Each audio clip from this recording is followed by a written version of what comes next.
Hello everyone and welcome back to my channel. In this video I'm going to start with another topic, that is production possibility curve, and it is also known as production possibility frontier. Let me write it for you. It is known as production possibility frontier. What does this curve shows? It shows all the possible combinations of two goods that can be produced with the help of available resources and technology. See, कुछ assumptions हैं economics में. We proceed with certain assumptions. The first assumption under PPC is that only two goods are produced. आप real life में देखेंगे तो ऐसा नहीं होता है कि सिर्फ दो ही goods produce होते हैं. There are more than two goods which are produced. So, but here we are assuming that only two goods are produced. Then जो रिसोर्सेज और टेक्नोलॉजी हम यूज कर रहे हैं इन गुड्स को प्रोड्यूस करने के लिए, they are given means they are fixed, they are constant, and resources are not equally efficient in the production of all the goods. जैसे दो गुड्स बना रही हूँ मैं, एक्स और Y.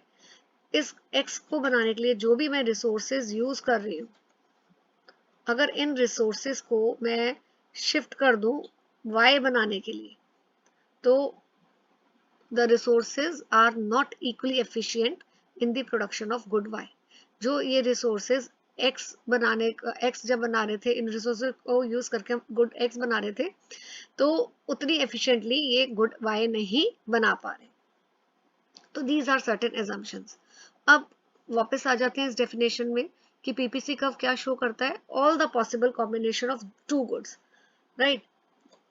Now I will explain this definition with this example. यहाँ देखिए दो गुड्स बना रहे हैं हम, गन्स एंड बटर, राइट. अब यहाँ पे ये जितने भी ये कॉम्बिनेशंस है, ये कॉम्बिनेशंस है. Possibilities means combination of two goods. मतलब हम गन्स और बटर के कितने यूनिट्स बनाकर अलग अलग कॉम्बिनेशन पे हम आ सकते हैं. जैसे गन्स के जब हम 21 यूनिट्स बना रहे हैं और बटर के 0 यूनिट्स हैं, तो एक कॉम्बिनेशन है, इस कॉम्बिनेशन को हम बोलते हैं ए. सिमिलरली जब हम 20 यूनिट्स बना रहे हैं गन्स के और 1 यूनिट बटर के, तो दूसरा कॉम्बिनेशन आता है बी.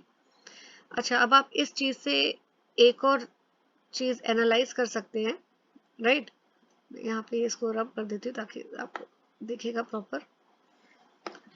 ये देखिए बेटा, जब आप पहले गन्स 21 यूनिट्स बना रहे थे और butter 0, now when you have increase the production of butter from 0 to 1 unit, वो तभी पॉसिबल हो पाएगा जब आप गन्स के कुछ यूनिट्स रिड्यूस करोगे.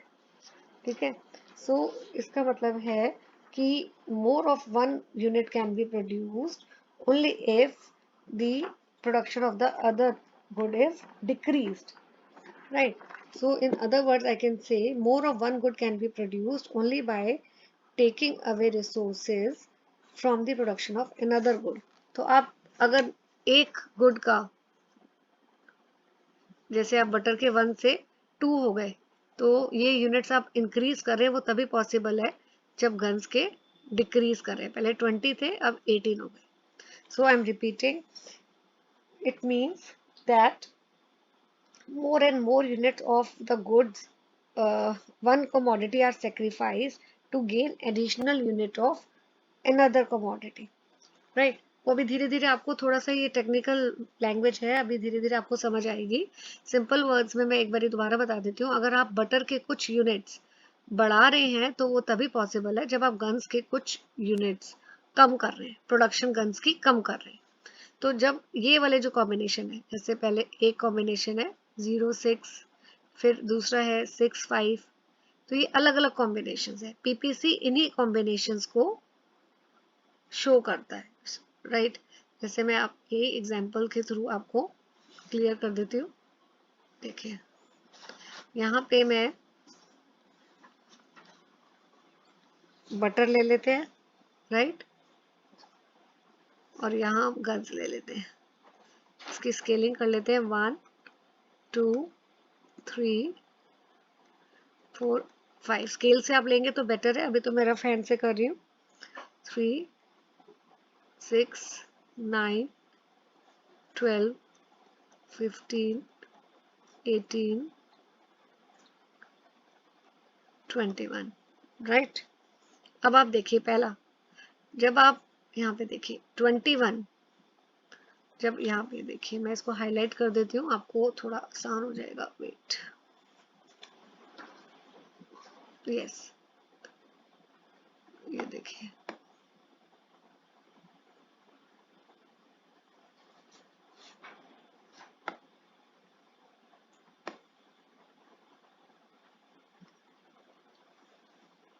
हम्म 21 आप गन्स के यूनिट्स प्रोड्यूस कर रहे थे जब, राइट, तो बटर का कितने यूनिट्स थे? 0। तो एक कॉम्बिनेशन आ गया आपका 21, इधर हम पॉइंट्स को प्लॉट कर रहे हैं, 21 गन्स के और 0 आपका बटर का, तो एक कॉम्बिनेशन आ गया आपका ये ए। सेकेंड, इसी तरह हम प्लॉट करते जाएंगे, 20 गन्स एंड 1 आपका बटर, तो 20 आपका यहाँ पे ये 21 है, तो इधर हम ले लेते हैं, नेक्स्ट आपका आ रहा है इधर, right, this is B. Then 18 guns and 2 आपका, तो हम इसको ऐसे कर लेते हैं, तो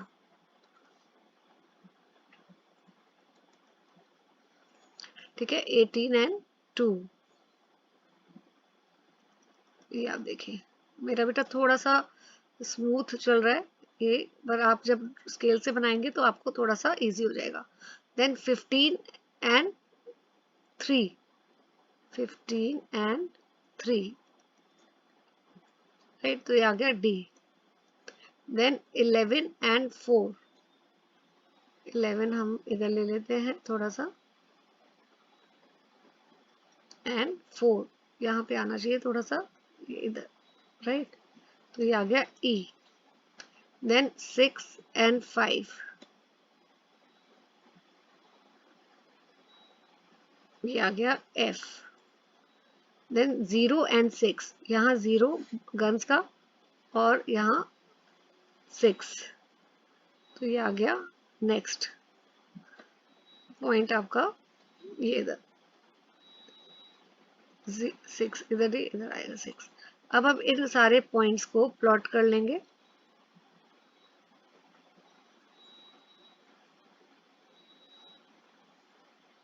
तो ये जो हमारा कर्व आया, ये आया पीपीसी का। अब आप इधर देखिए बेटा, मैं एक बारी यहाँ पे कलर चेंज कर देती हूँ ताकि इजी हो जाएगा आपके लिए।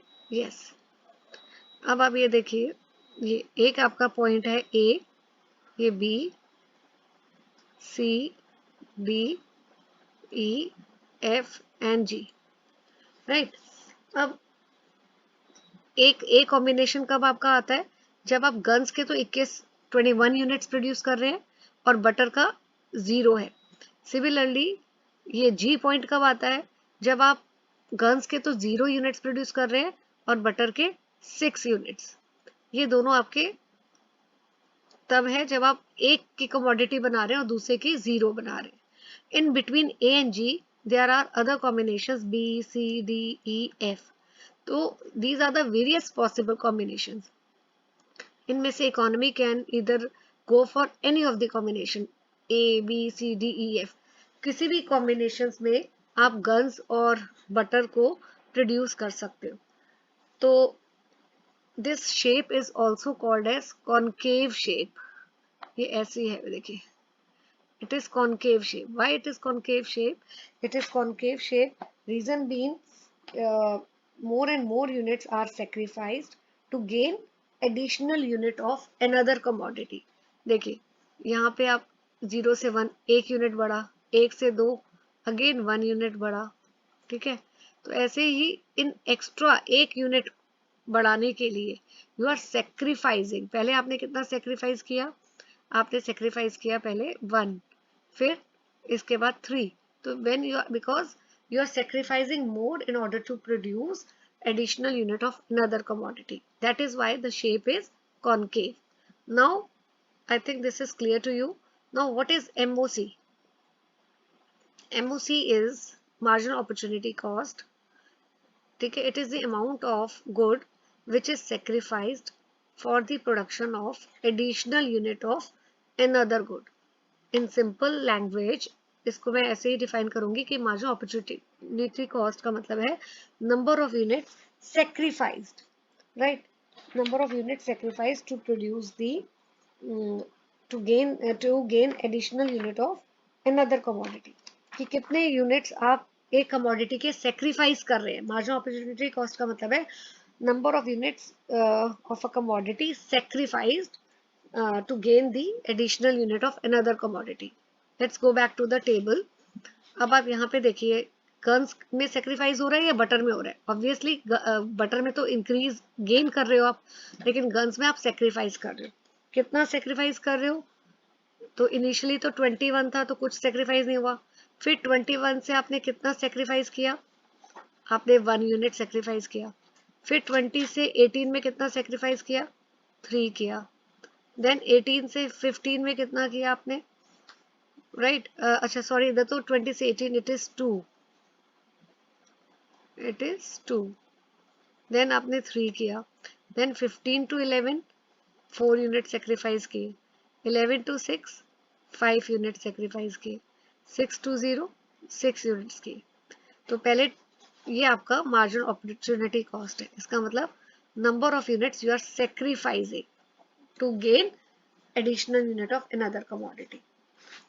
ठीक है, एक बारी मैं ये टेबल दोबारा आपको बता देती हूँ एमओसी का कैसे हमें इसको अराइव किया है. ये देखिए,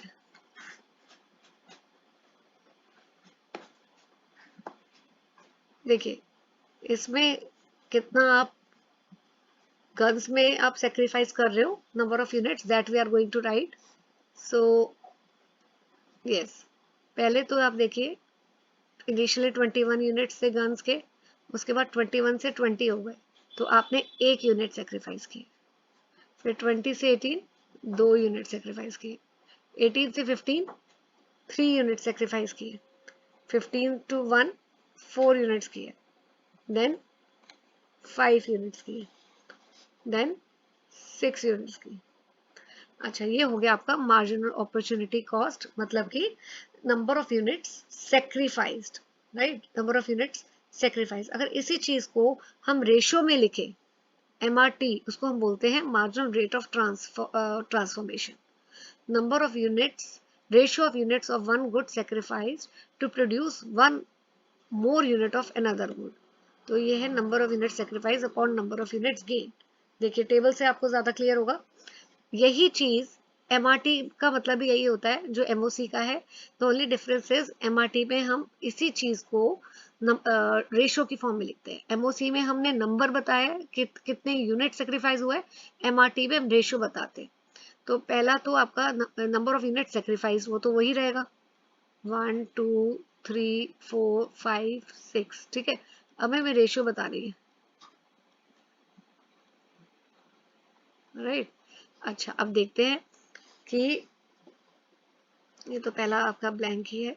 अब आप देखिए बटर पहले 0 था और आपने कितना गेन किया 1, तो यहाँ पे हम गेन लिखेंगे. फिर 1 था 2 हो गया, कितना गेन किया अगेन 1. 2 था 3 हो गया, ठीक है, अगेन 1. देन 3 से 4 कितना गेन हुआ, ये भी 1. 4 टू 5 अगेन 1. 5 टू 6 कितना गेन किया 1.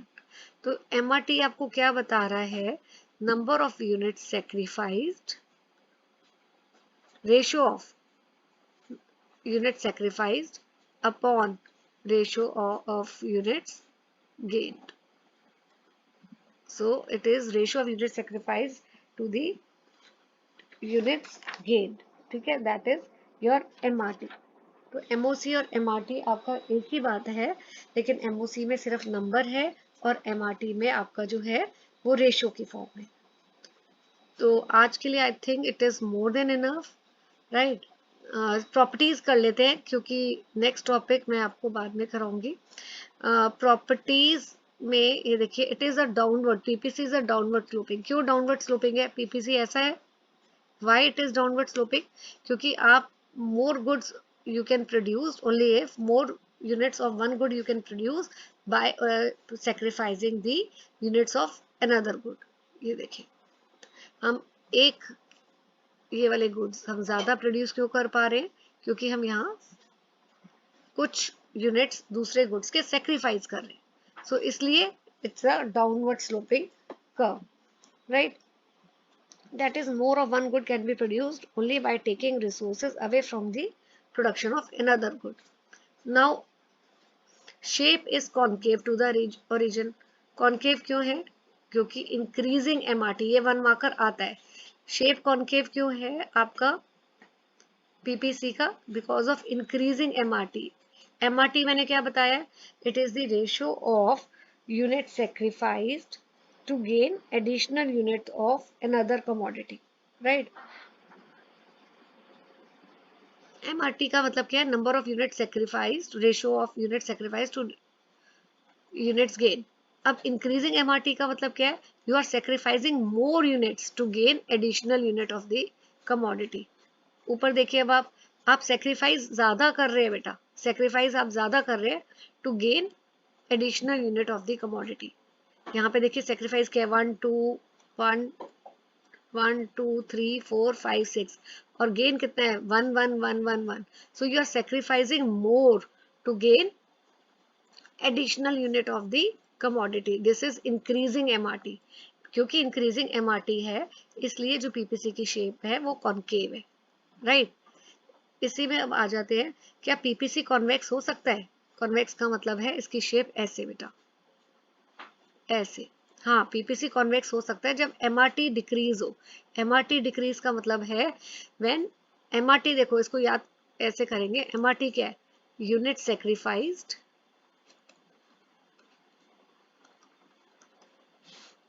Upon units gain, right. तो एमआरटी डिक्रीज का मतलब क्या है कि आप जितना सेक्रीफाइस कर रहे हैं, number of unit sacrifice is less to gain the additional unit of the commodity. मतलब अब आप कम सेक्रीफाइस कर रहे हैं, right. So that is called as decreasing MRT. तो जब एमआरटी डिक्रीजिंग होता है तो हमारा जो पीपीसी की शेप है वो कॉन्वेक्स होती है.